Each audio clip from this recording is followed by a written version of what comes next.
ആഹാ. എല്ലാം ഉണ്ടാക്കിയോ? ഉവ്വ്. ഞാൻ വന്നിട്ട് ചെയ്താൽ മതിയായിരുന്നല്ലോ. വീട്ടിലെ ജോലികൾ അറിഞ്ഞു ചെയ്യുന്നതിൽ ഒരു തെറ്റുമില്ല. ആ, ഇന്നത്തെ ഭക്ഷണത്തിനൊരു പ്രത്യേകതയുണ്ട്. എന്താ? ഇത് നന്ദിനി ഉണ്ടാക്കിയതാ. ആണോ? ആ, കഴിച്ചു നോക്കാം.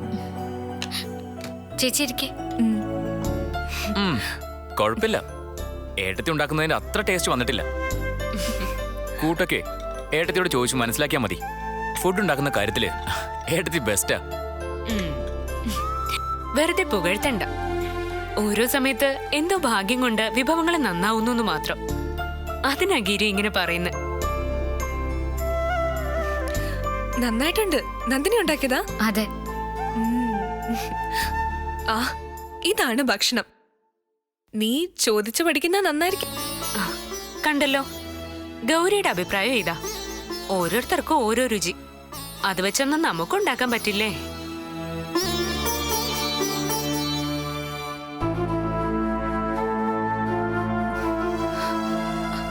അതെ, ഇവിടെ വേലക്കാരിയാവാനാണോ നിന്റെ തീരുമാനം? അടുക്കള ജോലി മുഴുവൻ ചെയ്യാൻ നിന്നോട് ആര് പറഞ്ഞു? ഒരു ദിവസം ചെയ്താ എല്ലാ ദിവസം ചെയ്യേണ്ടി വരും. ദേ, വെറുതെ മണ്ടത്തിന് കാണിക്കില്ല നന്ദിനി. ഇപ്പൊ പോയില്ലേ ആന പോലൊരുത്തി. അവൾ ആരാ മുതലെന്നറിയോ? സൂക്ഷിക്കണം. അല്ലെങ്കിൽ നിന്നെ കൊണ്ട് ജോലി മുഴുവൻ ചെയ്യിച്ചിട്ട് അവിടെ ഇരുന്ന് സൂഹിക്കും. ഞാൻ അങ്ങനൊന്നും ഓർത്തല്ല.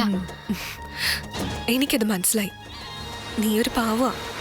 അതാ നിനക്കൊന്നും മനസ്സിലാവാതിരിക്കുന്നെ. വേദ വന്നപ്പോഴും അവളുടെ രീതി ഇതൊക്കെ തന്നെ ആയിരുന്നു. ആദ്യമൊന്നും വേദയ്ക്ക് ഇതൊന്നും മനസ്സിലായിരുന്നില്ല. പിന്നെ പിന്നെ മനസ്സിലാക്കി വന്നപ്പോ അവളും പ്രതികരിക്കാൻ തുടങ്ങി. അപ്പോഴാ പ്രശ്നങ്ങൾ തുടങ്ങിയത്. അപ്പോ വേദ തെറ്റൊന്നും ചെയ്തിട്ടില്ലെന്നാണോ ഗൗരിയേച്ചി പറയുന്നത്? എന്നല്ല, തെറ്റ് ചെയ്തിട്ടുണ്ട്. അതിനെ സ്വയം ചെയ്തതാണോ അതോ വേറെ ആരെങ്കിലും ചെയ്ത തലയിലിട്ടതാണോ എന്ന് ആർക്കറിയാം. എന്തും ചെയ്യാൻ മടിയില്ലാത്തവൾ ആ സ്വാതി വെറും ലോക്കലാ. നീ അങ്ങനെയല്ലല്ലോ. പഠിപ്പുണ്ട്, വിവരമുണ്ട്. അങ്ങനെയുള്ളവരെ കണ്ട അവരെ കൊണ്ട് ജോലി ചെയ്യിക്കുന്നതിന് ഒരു പ്രത്യേക ഹരം കണ്ടെത്തുന്നവളാ സ്വാതി. അതല്ലേ ഒന്നും ചെയ്ത് ഞാൻ മാറി നിൽക്കുന്നേ. ഇന്ന് പറ്റിയത് പറ്റി. ഇനി ഇത് ആവർത്തിക്കരുത്, മനസ്സിലായോ? പിന്നെ എന്ത് ചെയ്യുമ്പോഴും എന്നോടൊന്ന് ചോദിച്ചാ മതി.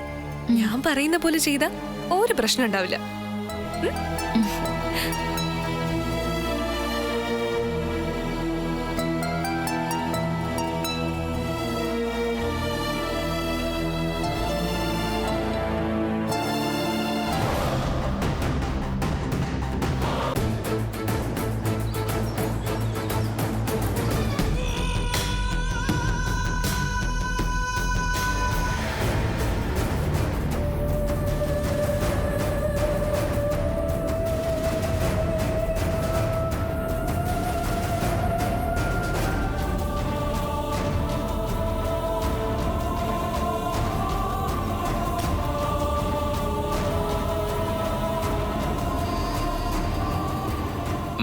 എന്തുപറ്റി?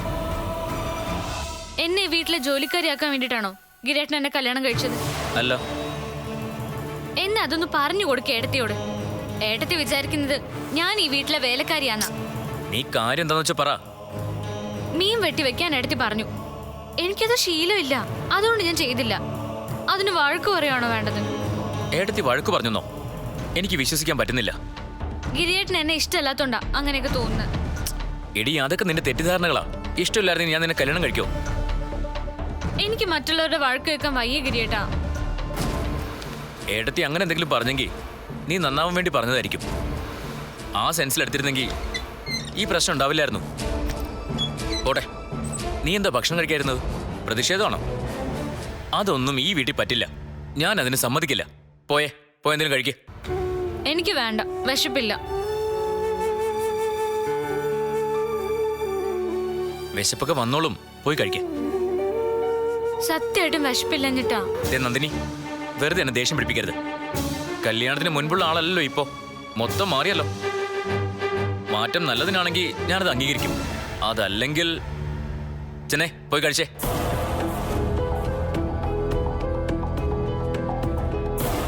ഗിരിയേട്ടന് എന്നെക്കാളും വലുതാണല്ലേ ഏട്ടത്തി. ഞാനൊരു പരാതി പറഞ്ഞിട്ട് അതൊന്നും അവരോട് ചോദിക്കാൻ പോലുള്ള സന്മനസ് ഗിരിയേട്ടൻ കാണിക്കുന്നില്ലല്ലോ. നിനക്കിപ്പോ എന്താ വേണ്ടത്? ഈ വീട്ടിൽ വലിയൊരു വഴക്കുണ്ടാക്കണമെന്നാണോ? അതാണ് ആഗ്രഹമെങ്കിൽ ഞാൻ അങ്ങനെ ചെയ്യാം.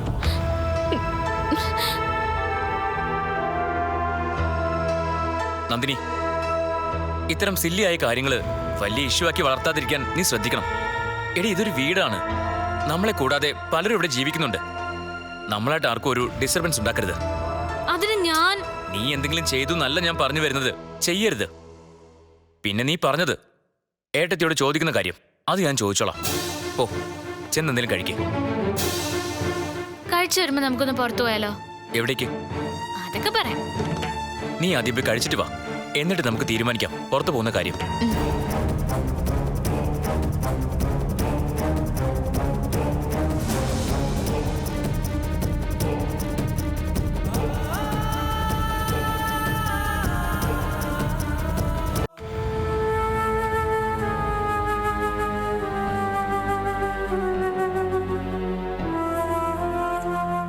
വേണ്ട, കിടന്നു. തലവേദനയല്ലേ? പെട്ടെന്ന് ഈ തലവേദന വരാൻ കാരണം എന്താന്ന് എനിക്കറിയാം. ആ കാരണത്തെ അധിക കാലം ഉള്ളിൽ കൊണ്ട് നടക്കാതിരിക്കുന്നതാ നല്ലത്. നടന്ന തലവേദന മാത്രമല്ല, പലതും വരും. മാരകമായ പലതും. പിന്നെ മരുന്ന് കഴിച്ചാൽ പോലും ആ അസുഖങ്ങൾ മാറിയെന്ന് വരില്ല. ഏട്ടത്തി എന്താ ഇങ്ങനെയൊക്കെ സംസാരിക്കുന്നേ? ഇല്ലാത്ത അസുഖം ഞാൻ അഭിനയിക്കുകയാണെന്നാണോ ഏട്ടത്തി കരുതുന്നത്? എന്ന് നിനക്ക് തോന്നിയോ? പിന്നെന്താ പറഞ്ഞതിന്റെ അർത്ഥം? എനിക്ക് തലവേദന വന്നിട്ട് തന്നെയാ ഞാൻ വരാത്തത്. അല്ലാതെ എല്ലാരും കൂടി പോകുന്നത് തടയാനല്ല. എല്ലാവരും കൂടി പോകുന്നത് തടയാൻ. ഇപ്പൊ എനിക്ക് മനസ്സിലായി. നീ പഠിപ്പും വിവരമൊക്കെ ഉള്ള പെൺകുട്ടിയല്ലേ? ഇതുപോലുള്ള ചെറിയ പ്രശ്നങ്ങൾക്ക് ഇത്രയും വലിയൊരു ശിക്ഷ തീരുമാനിക്കുന്നത് ശരിയാണോ? ഞങ്ങളുടെ കൂടെ വരാൻ താല്പര്യമില്ലെങ്കിൽ നിനക്കത് പറഞ്ഞാൽ മതിയായിരുന്നല്ലോ. ഇരു ചെവി അറിയാതെ നിങ്ങൾ രണ്ടുപേരെയും മാത്രം പോകാൻ ഞാൻ അനുവദിക്കുമായിരുന്നല്ലോ. ഏട്ടത്തി, ഞാൻ പുറത്തു പോയി കറങ്ങണമെന്നും പുറത്തുനിന്ന് ഭക്ഷണം കഴിക്കണമെന്നും ഒക്കെ യാതൊരു നിർബന്ധവും ഇല്ലാത്ത ആളാ ഞാൻ. ഏട്ടന്റെ സുഖം ഭേദമായിന്ന് കണ്ടപ്പോ ആ സന്തോഷത്തിൽ ഗിരി പറഞ്ഞതാ പോവാന്ന്. സമ്മതിച്ചതാ ഞാൻ ചെയ്ത തെറ്റ്. പറ്റിയത് പറ്റി. ഇനി ഞാൻ സൂക്ഷിച്ചോളാം. ഇനി ഒരിക്കലും ഞാൻ കാരണം നിനക്കെങ്ങനെ അസുഖം അഭിനയിച്ച് കിടക്കേണ്ടി വരില്ല. നന്ദിനി, ഒരു അമ്പലനടയിൽ വെച്ചാ നിന്നെ ഞാൻ ആദ്യമായിട്ട് കാണുന്നേ. ഒറ്റ നോട്ടത്തിൽ തന്നെ നിന്നെ എനിക്കിഷ്ടായി. ഗിരിക്ക് വേറെ പെണ്ണ് കിട്ടാഞ്ഞിട്ടൊന്നുമല്ല നിന്നെ തന്നെ മതിയെന്ന് ഞാൻ നിശ്ചയിച്ചത്. രണ്ടാം കെട്ടുകാരനാണെങ്കിലും നല്ല ഒന്നാം തരം പെൺകുട്ടിയെ ഞാൻ വിചാരിച്ച കണ്ടുപിടിക്കാൻ പറ്റുമായിരുന്നു. നിന്റെ ചെറിയമ്മയുടെ കാശിനോടുള്ള ആർത്തി കണ്ടപ്പോ ഇവിടെ എല്ലാവരും ഒറ്റ കെട്ടായിട്ട് പറഞ്ഞതാ ഈ ബന്ധം വേണ്ടെന്ന്. ഞാനാ ഇത് മതിയെന്ന് വാശി പിടിച്ചത്.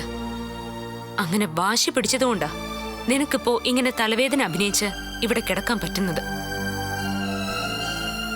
അതിനുള്ള അവസരം കിട്ടിയത്. നമ്മൾ വളർത്തി വലുതാക്കുന്ന നമ്മുടെ മക്കള് തന്നെയാ നമ്മുടെ ഉദകക്രിയ നടത്താറ്. നിന്നീന്ന് ഞാനിത് പ്രതീക്ഷിച്ചിരുന്നില്ല നന്ദിനി. വേണ്ടായിരുന്നു. ഏട്ടത്തി, ഞാൻ മനഃപൂർവ്വമല്ല. ഗൗരി ചേച്ചി വന്ന് അങ്ങനെയൊക്കെ പറഞ്ഞപ്പോ. ആര് വന്ന് പറഞ്ഞപ്പോ? ഗൗരി ചേച്ചി. ഓ, അപ്പൊ അവളാണ് പിന്നില്. അല്ല, വേറൊന്നും പറഞ്ഞില്ല. റെഡിയാവാൻ പറഞ്ഞപ്പോ എന്നോട് ചോദിക്കാതെ തീരുമാനിച്ചോണ്ട് ചേച്ചി എന്നോട് ക്ഷമിക്കണം. ഇനി ഞാനിത് ആവർത്തിക്കില്ല. ആവർത്തിക്കെതിരുന്ന നിനക്ക് കൊള്ളാം. ഒരാളെ നമുക്ക് ഇഷ്ടമാവണമെങ്കിൽ ഒരുപാട് കാലം നമ്മൾ ശ്രമിക്കണം. വെറുക്കാനോ ചെറിയൊരു നിമിഷം മതി. ആ വെറുപ്പാണെങ്കിലോ ജീവിതകാലം മുഴുവൻ ഉണ്ടാവുകയും ചെയ്യും. അത് ഓർക്കണം എന്ത് ചെയ്യുമ്പോഴും.